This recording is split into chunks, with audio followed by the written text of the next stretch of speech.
اعوذ باللہ من الشیطان الرجیم بسم اللہ الرحمن الرحیم 18ویں تراویح کے چند اہم نکات۔ آج کے پیش کردہ نکات 22ویں پارے وَمَن يَقْنُتُ سے تعلق رکھتے ہیں۔ سورہ احزاب میں 3 اہم واقعات کی بحث کی گئی ہے، ایک غزوہ خندق، دوسرا غزوہ بنی قریظہ اور تیسرا حضرت زینب رضی اللہ تعالی عنہ سے حضور صلی اللہ علیہ وسلم کا نکاح، یعنی منہ بولے بیٹے کی طلاق دی ہوئی عورت سے نکاح۔ جنگ احد میں حضور صلی اللہ علیہ وسلم کی ایک ہدایت کو نظر انداز کرنے کے سبب جو شکست ہوئی، اس کا اثر عربوں پر یہ پڑا کہ مشرکین، یہود اور منافقین تینوں کی ہمتیں بڑھ گئی اور وہ سمجھنے لگے کہ مسلمانوں کو ختم کرنا کچھ زیادہ مشکل کام نہیں۔ چنانچہ احد کی جنگ کے 2 مہینے بھی نہیں ہوئے تھے کہ نجد کے قبیلے نے مدینے پر چھاپا مارنے کی تیاریاں شروع کر دی۔ پھر 1 سال بعد 3 قبیلوں نے حضور صلی اللہ علیہ وسلم سے دین سکھانے کے لیے آدمی مانگے۔ حضور صلی اللہ علیہ وسلم نے 70 کے قریب مبلغین ان کے قبیلوں میں بھیجے، مگر انہیں دھوکہ دے کر شہید کر دیا گیا، جس پر آپ صلی اللہ علیہ وسلم نے 1 مہینے تک ان قبیلوں کے خلاف قنوت نازلہ پڑھی۔ انہی حالات میں شوال 5 ہجری میں عرب کے بہت سے قبائل نے مدینے پر ایک مشترکہ قوت کے ساتھ حملہ کیا۔ 3-4 ہزار کی بستی پر، جس میں کئی منافقین بھی شامل تھے، 10-12 ہزار کی تعداد نے حملہ کیا۔ اگر یہ حملہ اچانک ہو جاتا تو سخت تباہ کن ہوتا، مگر تحریک اسلامی کی ہمدرد اور متاثرین افراد جو مخالف قبیلوں میں رہتے تھے، آپ صلی اللہ علیہ وسلم کو سب کارروائیوں کی اطلاع دیتے رہتے تھے۔ اس حملے کے کچھ دن پہلے آپ صلی اللہ علیہ وسلم نے مدینے کے 2 طرف خندق کھود ڈالی اور 3000 افراد کے ساتھ جنگ کے لیے تیار ہو گئے۔ کفار کے خواب و خیال میں بھی نہیں تھا کہ انہیں خندق سے سابقہ پیش آئے گا، کیونکہ عرب اس طریقے پر کبھی نہیں لڑے تھے۔ مشرکین عرب کو جاڑے کے زمانے میں لمبے محاصرے کے لیے مجبور ہونا پڑا، جس کے لیے وہ گھروں سے تیار ہو کر نہ آئے تھے۔ 25 دن سے زیادہ یہ محاصرہ جاری رہا۔ کچھ تو محاصرے کی طوالت، کچھ حضور صلی اللہ علیہ وسلم کی جنگی تدبیریں، اور پھر ایک رات اللہ نے ایسی آندھی چلائی کہ تمام خیمے اکھڑ گئے اور کوئی ان میں سے نہ ٹھہر سکا۔ اس پورے عرصے میں ایک بار شدید حملہ ہوا تھا، جو صبح سے رات تک جاری رہا، اور 5 وقت کی نمازیں رات کو جنگ سے فارغ ہو کر ایک ساتھ پڑھی گئی۔ مسلمانوں نے انتہائی بے جگری سے مقابلہ کیا۔ معرکہ خندق ختم ہوا تو جبرائیل علیہ السلام نے اللہ کا حکم سنایا کہ ابھی ہتھیار نہ کھولے جائے، بلکہ یہودی قبیلے بنی قریظہ پر وار کر کے ان سے نپٹ لیا جائے، کیونکہ انہوں نے غداری کی تھی۔ چنانچہ فوراً ہی مسلمان ان کے علاقوں میں پہنچ گئے اور یہودیوں کے مقرر کردہ سازش حضرت سعد بن معاذ رضی اللہ تعالیٰ عنہ کے فیصلے کے مطابق ان کے تمام مردوں کو قتل کر دیا گیا اور عورتوں اور بچوں کو غلام بنا لیا گیا۔ جنگ احد سے جنگ خندق تک کا 2 سال کا تمام عرصہ سخت و بحرانی زمانہ تھا، مگر اس میں معاشرے کے استحکام اور اصلاح کا کام جاری رہا۔ چنانچہ مسلمانوں کے نکاح اور طلاق کے قوانین اسی زمانے میں مکمل ہوئے، وراثت کا قانون نازل ہوا اور شراب اور جوئے کو حرام کیا گیا، اور دوسرے بھی کئی پہلوؤں کے متعلق قوانین نازل ہوئے۔ اس سلسلے کا ایک اہم مسئلہ جو اصلاح کا تقاضا کر رہا تھا، وہ منہ بولے بیٹے کا مسئلہ تھا، جسے لوگ اصلی بیٹے جیسا سمجھتے تھے۔ اسے وراثت میں حصہ ملتا تھا، اس سے منہ بولی ماں اور منہ بولی بہنیں اسی طرح بے تکلف ہوتی تھی جیسے سگی ماں اور سگی بہنیں۔ اسی طرح وہ مر جائے یا اپنی بیوی کو طلاق دے دے تو اس کی بیوی سے منہ بولا باپ شادی نہیں کر سکتا تھا۔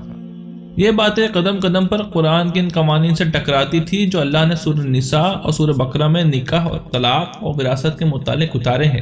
ساتھ ہی یہ بات اخلاق کے پہلو سے بھی وری تھی کہ کتنا ہی سگوں کی طرح سمجھا جائے، مگر پھر بھی وہ حقیقی بیٹا یا بھائی نہیں تھا، اور بہت سے ذہن بے تکلفی سے ناجائز فائدہ اٹھا لیتے تھے۔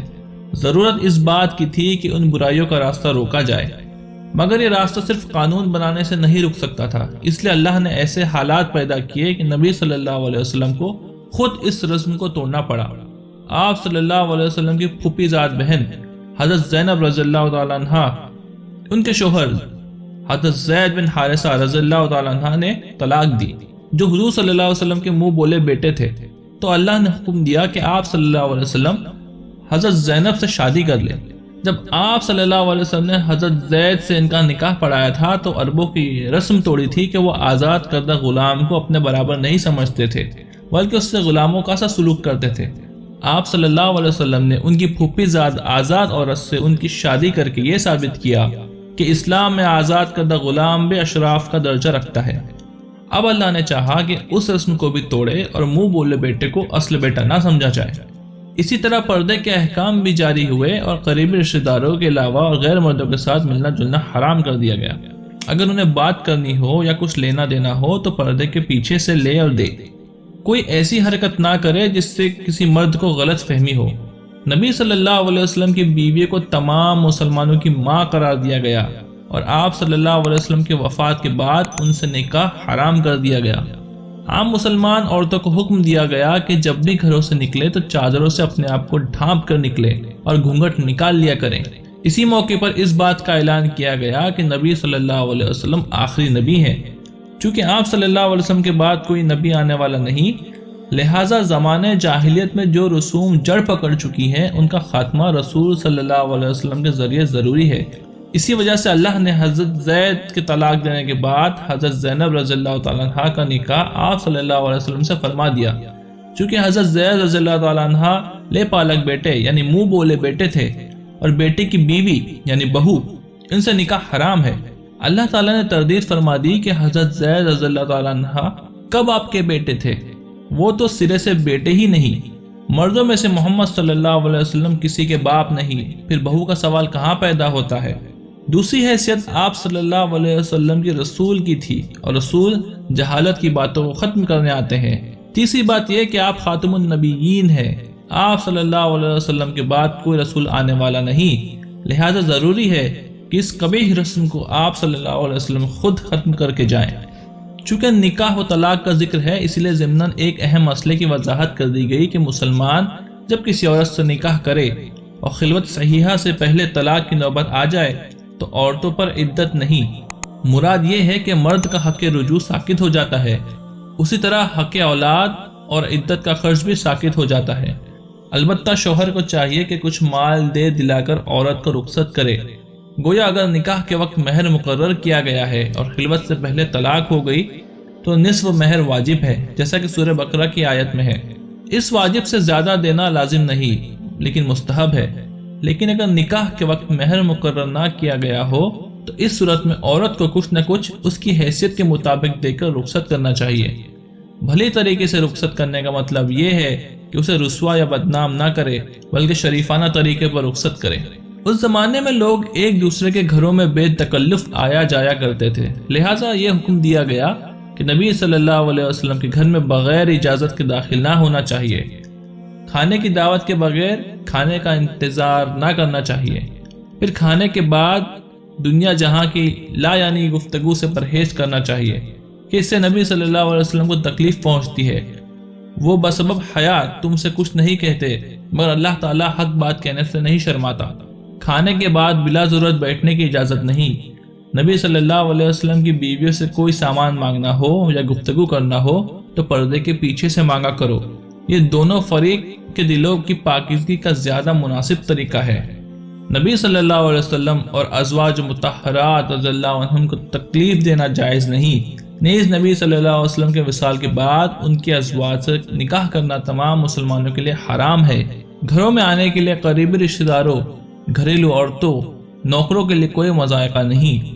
کفار و مشرکین و منافقین نبی صلی اللہ علیہ وسلم کو بدنام کرنے کی کوشش کرتے رہتے تھے، مگر اللہ تعالیٰ نے واضح فرما دیا کہ دنیا کچھ بھی کہے مگر نبی صلی اللہ علیہ وسلم کا مرتبہ یہ ہے کہ خود خدا اپنی طرف سے ان پر درود بھیجتا ہے۔ فرشتے دن رات آپ کے حق میں دعائیں کرتے رہتے ہیں، اور اہل ایمان کو بھی چاہیے کہ وہ اپنے نبی صلی اللہ علیہ وسلم سے غایت درجہ محبت رکھے، ان کے گرویدہ ہو جائے، ان کی حمد و ثنا کرے، ان کے حق میں کامل سلامتی کی دعا کرے، دل و جان سے ان کا ساتھ دے۔ جو لوگ اللہ اور رسول کو اذیت دیتے ہیں ان پر دنیا اور آخرت میں اللہ تعالیٰ نے لعنت فرمائی ہے، ان کے لیے رسوا کن عذاب ہے۔ اے نبی صلی اللہ علیہ وسلم، اپنی بیویوں اور اہل ایمان کی عورتوں سے کہہ دو کہ اپنے اوپر اپنی چادروں کے پلو لٹکایا کرے۔ یہ زیادہ مناسب طریقہ ہے کہ وہ پہچان لی جائے اور انہیں ستایا نہ جائے۔ گویا خاتون جب اپنے آپ کو پردے میں کر لیتی ہے جب پورے سماج میں اسے عزت کی نگاہ سے دیکھا جاتا ہے۔ سادہ اور حیادار لباس میں دیکھ کر ہر دیکھنے والا یہ جان لیتا ہے کہ یہ شریف اور باعصمت خواتین ہے، آوارہ اور کھلاڑی نہیں کہ کوئی بدکردار انسان ان سے اپنے دل میں تمنا پوری کرنے کی امید کر سکے، ان کو چھیڑنے کی جرت کر سکے۔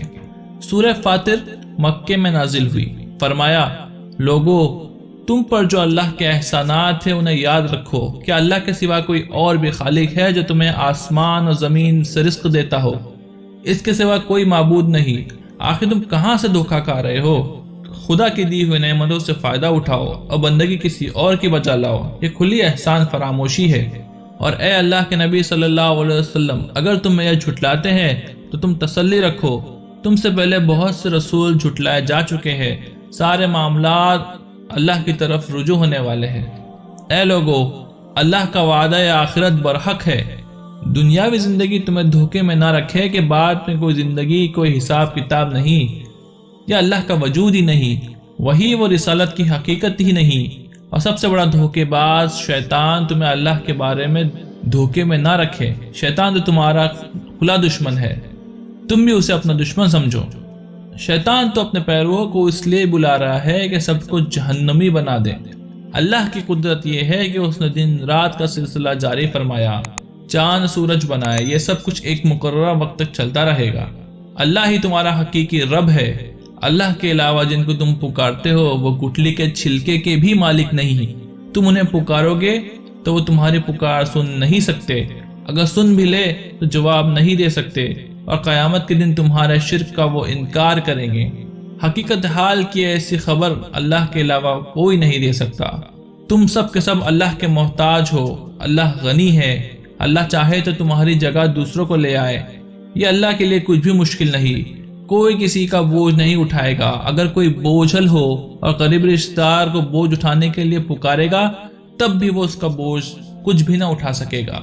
نبی تو انہیں متنبہ کرتے ہیں جو خدا کو دیکھے بغیر ڈرتے ہیں، نماز پڑھتے ہیں، جو پاکیزگی اختیار کرتا ہے وہ اپنی بھلائی کے لیے کرتا ہے۔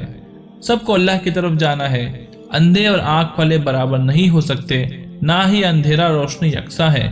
ٹھنڈک اور دھوپ، زندہ اور مردے برابر نہیں۔ اللہ جسے چاہتا ہے سنواتا ہے۔ اور اے نبی صلی اللہ علیہ وسلم، آپ ان لوگوں کو نہیں سنا سکتے جو قبروں میں دفن ہے، آپ تو صرف خبردار کرنے والے ہیں۔ فرمایا کہ جنہوں نے انکار کیا ان کے لیے جہنم کی آگ ہے، نہ تو وہ جہنم میں مریں گے نہ عذاب کم ہوگا۔ ہم ہر انکار کرنے والے کو ایسی ہی سزا دیتے ہیں۔ وہ وہاں چیخیں گے، اے ہمارے رب، ہمیں یہاں سے نکال، اب ہم پہلے جیسا کام نہ کریں گے بلکہ اچھا عمل کریں گے۔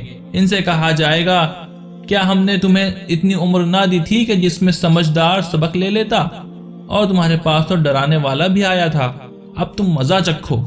ظالموں کا کوئی مددگار نہیں ہوتا۔ زمین و آسمان کے خفیہ راز اللہ ہی جانتا ہے، وہ سینوں کے راز تک جانتا ہے۔ اس نے تم کو زمین میں خلیفہ بنایا ہے، جو انکار کرے گا اس کا وبال اسی پر ہے۔ کافروں کا کفر رب کی ناراضگی بڑھاتا ہے، خسارے میں اضافہ کرتا ہے۔ سورہ کے آخر میں فرمایا کہ اگر اللہ تعالیٰ لوگوں کی کرتوتوں پر پکڑنے لگے تو زمین پر کوئی جاندار باقی نہ بچے، لیکن یہ اللہ کا کرم ہے کہ وہ لوگوں کو ایک مقررہ وقت تک مہلت دیتا ہے۔ جب ان کا وقت پورا ہوگا تو اللہ اپنے بندوں کو دیکھ لے گا کہ ان کے ساتھ کیسا سلوک کرنا چاہیے۔ یہاں 18ویں تراویح کا بیان ختم ہوا۔ اللہ تعالیٰ ہم سب کو قرآن پڑھنے، اس کو سمجھنے اور اس پر عمل کرنے کی توفیق عطا فرمائے۔ اللہ اس کی برکتوں سے ہمارے شہر، ملک اور عالم اسلام کے حالات تبدیل فرمائے۔ آمین یا رب العالمین۔